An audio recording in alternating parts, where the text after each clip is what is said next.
Levítico 17, la santidad de la sangre. A prohibición del sacrificio fuera del tabernáculo. 1:1-4. El sacrificio debe ser en el tabernáculo y por los sacerdotes designados. Habló Jehová a Moisés, diciendo: Habla a Aarón y a sus hijos, y a todos los hijos de Israel, y diles: Esto es lo que ha mandado Jehová. Cualquier varón de la casa de Israel que degollare buey o cordero o cabra, en el campamento o fuera de él, y no lo trajere a la puerta del tabernáculo de reunión para ofrecer ofrenda a Jehová delante del tabernáculo de Jehová, será culpado de sangre el tal varón. Sangre derramó, será cortado el tal varón de entre su pueblo. Que degollare buey o cordero o cabra, en el campamento. Esto no se refiere a la mera matanza de animales para la carne, sino específicamente a la matanza para el sacrificio. Y, en efecto, el término técnico para el sacrificio de un animal, SHT, es el término utilizado en el verso 3, ver 1:5, 3:2, 4:4, 14:13. Esta palabra nunca se refiere a la mera matanza de un animal cuando ocurre en contextos de sacrificio. Brooker. B. Lo trajere a la puerta del tabernáculo de reunión. En el mundo pagano de entonces, se acostumbraba a ofrecer sacrificios donde uno quisiera. Los altares se construían a menudo en altas colinas, en zonas boscosas o en otros lugares especiales. C. Será culpado de sangre el tal varón. Con la construcción del tabernáculo, Éxodo 40, Israel tenía un lugar de culto centralizado. Por lo tanto, no se les permitía ofrecer sacrificios en cualquier lugar o de cualquier manera que quisieran. Tenían que venir al tabernáculo y que su sacrificio fuera realizado por los sacerdotes. Si desobedecían, serían cortados de entre su pueblo. Y este mandamiento es completamente contrario a la forma en que la mayoría de la gente se acerca a Dios en nuestra cultura. El mundo moderno enfatiza una forma individualista de llegar a Dios, donde cada uno hace según su propia preferencia en cuanto a cómo, cuándo, dónde y con quién se encontrará con Dios. 2. Este pensamiento está muy presente en la cosmovisión del mundo moderno y occidental y rara vez es cuestionado. Como se describe en el libro Habits of the Heart 1985, Robert Bella y sus colegas entrevistaron a una joven enfermera llamada Seila Larsen, a quien describieron como representante de la experiencia y las opiniones de muchos estadounidenses sobre la religión. Hablando de su propia fe y de cómo funcionó en su vida, dijo: Creo en Dios. No soy una fanática religiosa. No puedo recordar la última vez que fui a la iglesia. Mi fe me ha llevado muy lejos. Es seilaísmo. Solo mi propia vocecita. Esta forma de pensar domina la espiritualidad en el mundo occidental moderno, pero no es el patrón bíblico para buscar a Dios, agradarle o estar bien con Él. 2, 5-7. La forma correcta de llevar el sacrificio al tabernáculo, a través del sacerdote. A fin de que traigan los hijos de Israel sus sacrificios, los que sacrifican en medio del campo, para que los traigan a Jehová a la puerta del tabernáculo de reunión al sacerdote, y sacrifiquen ellos sacrificios de paz a Jehová. Y el sacerdote esparcirá la sangre sobre el altar de Jehová a la puerta del tabernáculo de reunión, y quemará la grosura en olor grato a Jehová. Y nunca más sacrificarán sus sacrificios a los demonios, tras de los cuales han fornicado. Tendrán esto por estatuto perpetuo por sus edades. Para que los traigan a Jehová a la puerta del tabernáculo de reunión. Dios estableció un lugar para que Israel trajera sus sacrificios, el tabernáculo de reunión. Para honrar a Dios, un israelí no podía simplemente seguir su corazón, sus sentimientos o sus opiniones. Tenía que venir por el camino que Dios trazó para ellos.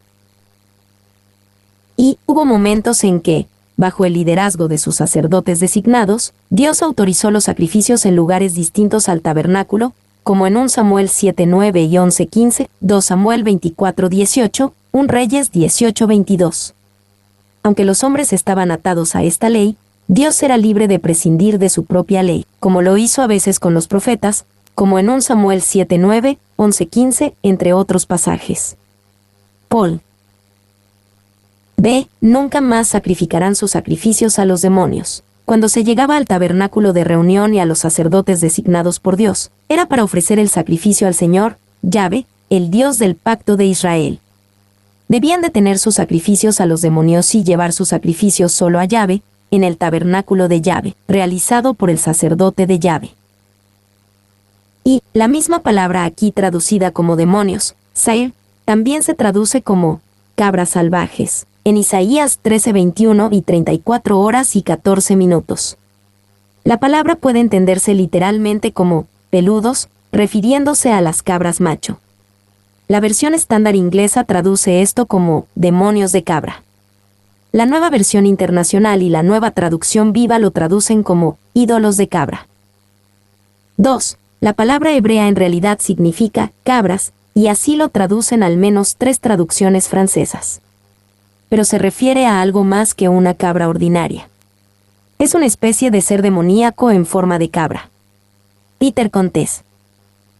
3. Heródoto. Las historias, 2.46. Señala que muchas culturas antiguas adoraban a las cabras o a los dioses cabra de alguna forma. Los dioses cabra pueden entenderse con razón como representativos de todos los ídolos. Más tarde, el apóstol Pablo diría específicamente que el sacrificio a los ídolos era, en cierto sentido, un sacrificio a los demonios con los que se identificaban y que eran la inspiración de esos dioses. 1 Corintios 10, 20-21. C. Tras de los cuales han fornicado, la idea era que Israel era la esposa del pacto de Yahvé. Cuando Israel adoraba, honraba y sacrificaba a los ídolos era como cometer adulterio, incluso prostituirse con esos dioses y los demonios que representaban. Y han fornicado. El término hebreo sane se refiere literalmente a extraviarse, y se emplea más a menudo en referencia a una esposa infiel. El término es usado para describir tales ofensas como la apostasía del culto a Moloc y de la consulta a los espiritistas. Levítico 20, 5-6.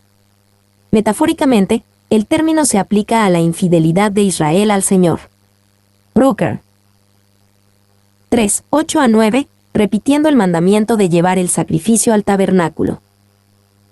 Les dirás también, cualquier varón de la casa de Israel, o de los extranjeros que moran entre vosotros, que ofreciere holocausto o sacrificio, y no lo trajere a la puerta del tabernáculo de reunión para hacerlo a Jehová, el tal varón será igualmente cortado de su pueblo.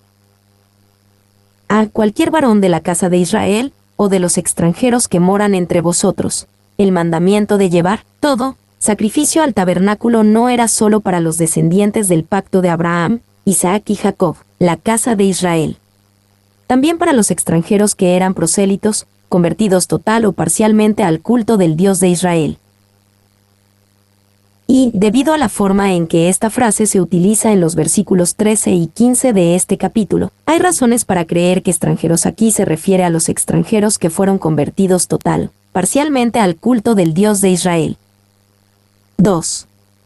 El extranjero que vivió en la tierra de Israel después de la conquista puede haber sido de hecho lo que llamaríamos un prosélito. Como tal, estaba sujeto a muchas de las mismas leyes y regulaciones del Antiguo Testamento que el israelita. Brooker. B. El tal varón será igualmente cortado de su pueblo, como se dijo anteriormente en el versículo 4, aquellos que se negaran a sacrificar solo al Señor y solo en el tabernáculo debían ser cortados, es decir, expulsados de la comunidad de Israel. Y esto tal vez sucedería por la fuerza de la ley, o simplemente por el rechazo de la comunidad.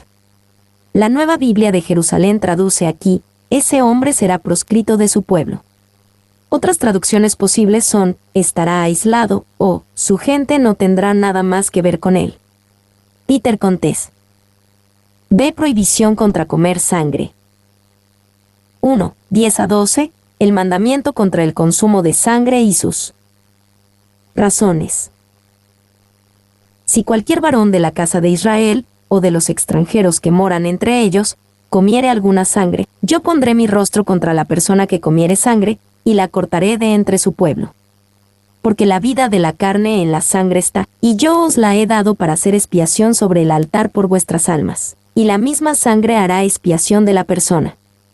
Por tanto, he dicho a los hijos de Israel, ninguna persona de vosotros comerá sangre, ni el extranjero que mora entre vosotros comerá sangre.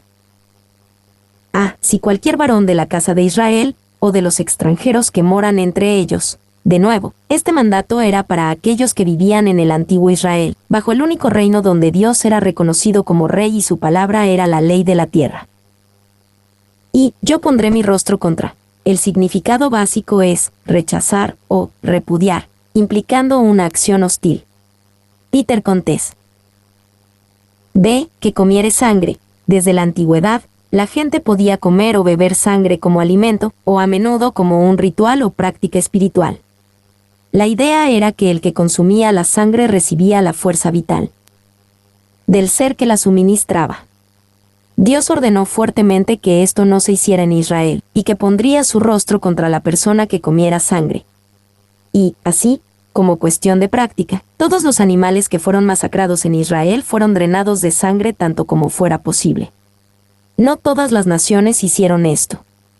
De la historia se desprende que las naciones que más vivieron de ella, la sangre, fueron muy feroces, salvajes y bárbaras, como los escitas, los tártaros, los árabes del desierto, los escandinavos, y así sucesivamente, algunos de los cuales bebieron la sangre de sus enemigos, haciendo copas de sus cráneos. Clarke. 2. La prohibición contra comer sangre se convirtió en un aspecto importante de la comida kosher.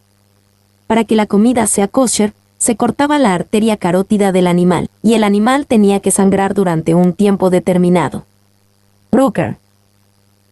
3. En Hechos 15, el Concilio de Jerusalén dijo a los cristianos gentiles de Antioquía, Siria y Cilicia que no debían comer sangre o carne que no se hubiera matado sin drenar. Esto no era un mandato universal para todos los cristianos de todos los tiempos y lugares. Fue, esencialmente, para esos cristianos gentiles, por la razón específica de no ofender innecesariamente a sus vecinos judíos, por el bien de la evangelización. Hechos 15, 18-21. C. Porque la vida de la carne en la sangre está. Dios estuvo de acuerdo en que había un significado espiritual en la sangre de un animal o una persona. La diferencia era que entre los paganos, decían, la vida está en la sangre, debo comer o beberla y tomar esa vida para mí. El piadoso israelí dijo, la vida de la carne en la sangre está ahí, por lo tanto, pertenece a Dios y no a mí. Y esto enfatizó una idea poderosa, la vida pertenece a Dios. Dios pone su rostro contra la persona que toma la autoridad sobre la vida para sí misma. La vida depende de la sangre, se conserva con la sangre y se nutre de ella. Cuando suficiente sangre sale de un cuerpo, la vida sale de ese cuerpo. 2. Debido a que la vida de una criatura está en la sangre espía la vida de uno. Una vida es sacrificada por otra. El derramamiento de sangre sustitutiva en el altar hace expiación, ya que la sangre de la víctima inocente fue entregada por la vida del que ha pecado. Brooker. 3. La idea de que la vida esté en la sangre está dirigida al sacrificio. La mayoría de las ocurrencias de la palabra sangre en el Antiguo Testamento indican una muerte por violencia. Así pues, el punto central de la mención de la sangre no era de la sangre que fluía por las venas, sino de la sangre derramada, lo que indicaba que la vida había terminado. Brooker. D. Y yo os la he dado para hacer expiación sobre el altar por vuestras almas. Además, la sangre era el medio por el cual se hacía la expiación, por lo tanto, comer sangre era profanarla, convertirla en algo común. 2, 13-14, respetando la sangre de los animales cazados y capturados. Y cualquier varón de los hijos de Israel, o de los extranjeros que moran entre ellos, que cazare animal o ave que sea de comer, derramará su sangre y la cubrirá con tierra. Porque la vida de toda carne es su sangre. Por tanto, he dicho a los hijos de Israel, no comeréis la sangre de ninguna carne, porque la vida de toda carne es su sangre. Cualquiera que la comiere será cortado. Y cualquier varón de los hijos de Israel, o de los extranjeros que moran entre ellos. Una vez más, este mandamiento era para aquellos que vivían en el antiguo Israel, bajo el único reino donde Dios era reconocido como rey y su palabra era la ley de la tierra. Y los mandamientos de los versículos 13 al 14 y 15 al 16 parecen aplicarse solo a los prosélitos extranjeros o a los conversos al culto del Dios de Israel, y no a todos los extranjeros en Israel, como un viajero a través de la tierra. Una razón para creer esto se basa en Deuteronomio 14:21, que dice que al menos en algunos casos se permitía que un extranjero comiera un animal que muriera de forma natural. Por lo tanto, el mandato de los versículos 15 al 16 probablemente se aplica no a todos los extranjeros, sino a aquellos que fueron en algún sentido prosélitos o conversos al culto del Dios de Israel. B. Derramará su sangre y la cubrirá con tierra. Si un animal era capturado y matado en una cacería y no podía ser adecuadamente desangrado como en una carnicería regular, entonces la sangre se debía derramar en el suelo y cubrirla con polvo. ¿Y qué cazaré animal? La caza en el Antiguo Testamento se realizaba por diversos medios, incluyendo el uso de flechas, lanzas, espadas, palos, fosos y redes. Job 41, 26-29, Isaías 24, 17-18. 51 horas y 20 minutos, Ezequiel 19:4, 8, Salmos 7:15, 140, 5. Además, se utilizaban numerosos dispositivos para atrapar aves, Job 18, 8-10. Brooker. 2. Es fácil pensar que permitir que la sangre gotee en el suelo y cubrirla con tierra era una falta de respeto a la sangre de ese animal, ¿qué era? Profanarla. Cuando pensamos así, cometemos el mismo error que Usa cometió en 2 Samuel 6:6. Pensó que de alguna manera, el suelo era menos profano que su propio toque. 3. En cambio, derramar la sangre en el suelo de esta manera honraba la sangre del animal. La sangre quedaba enterrada y no podía ser profanada. La vida había vuelto de esta manera al suelo del que había venido, y los cazadores y otros que se encontraban en las cercanías estaban protegidos de la posibilidad de enfermedades o infecciones contagiosas. Harrison. 4. Este respeto por la sangre de los animales debería hacernos considerar cómo vemos la sangre de Jesús. Sí, bajo el antiguo pacto, la sangre de los animales debía ser respetada. ¿Qué hay de la preciosa sangre de Jesús que hace un nuevo pacto? Cuanto mayor castigo pensáis que merecerá el que pisoteare al Hijo de Dios, y tuviere por inmunda la sangre del pacto en la cual fue santificado, e hiciere afrenta al Espíritu de gracia. Hebreos 10:29. 3. 15-16, respetando la sangre de los animales que mueren fortuitamente. Y cualquier persona, así de los naturales como de los extranjeros, que comiere animal mortecino o despedazado por fiera, lavará sus vestidos y a sí misma se lavará con agua, y será inmunda hasta la noche, entonces será limpia. Y si no los lavare, ni lavare su cuerpo, llevará su iniquidad. Y cualquier persona, así de los naturales como de los extranjeros, que comiere animal mortecino o despedazado por fiera. Si uno se encontraba con un animal que había muerto de forma natural o por accidente, podía comerlo. O un extraño, en tienda de los prosélitos, ya sea de los prosélitos de la puerta, que estaban obligados a observar los preceptos de Noé, de los cuales este era uno, o de los prosélitos de la justicia, o de los conversos a la religión judía, pues a otros extraños se les permitía comer tales cosas. Deuteronomio 14:21. Paul. B. Lavará sus vestidos y a sí misma se lavará con agua, y será inmunda hasta la noche, entonces será limpia. Se permitía comer animales que morían por alguna causa natural, pero eso hacía a alguien ceremonialmente impuro. Tenían que lavarse y esperar al nuevo día, hasta la noche, para volver a estar ceremonialmente limpios. Si éste se negaba a hacerlo, permanecería en un estado de impureza ceremonial, llevará su iniquidad. Mi nombre es Demim.